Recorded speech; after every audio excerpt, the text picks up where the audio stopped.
Hello, I'm Lida, and this is the story of the next chapter in my life.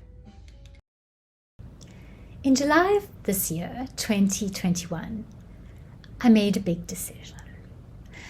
For various reasons, I decided it was time to leave my beautiful home in South Africa and head back to go and live in Australia, where I had lived 20 years previously. However, traveling during COVID is not straightforward, and there was a lot to be organized before I could leave. 4 months later, with my vaccinations done, my permit to enter Australia ready, I was almost ready to go.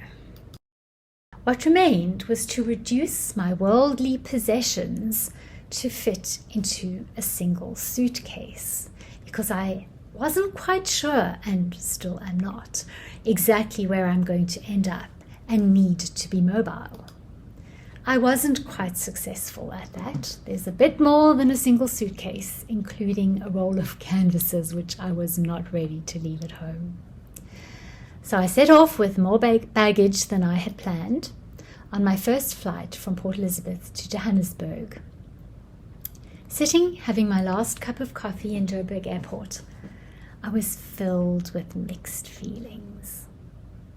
Very excited about what lay in store for me, but at the same time so sad for all that I was leaving behind.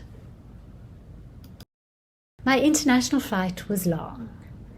I ended up spending almost a full day at Doha Airport.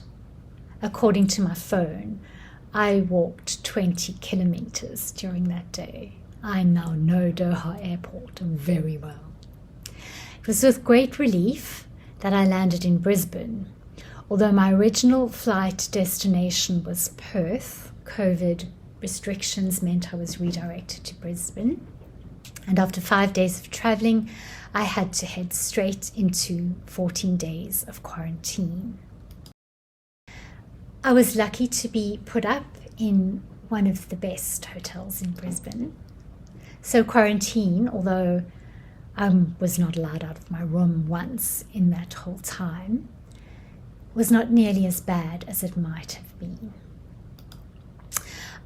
Because of video calling, I was able to talk to people both in Australia, at home in South Africa, and all around the world during my quarantine time, as well as watching movies and doing some work and a whole range of other activities.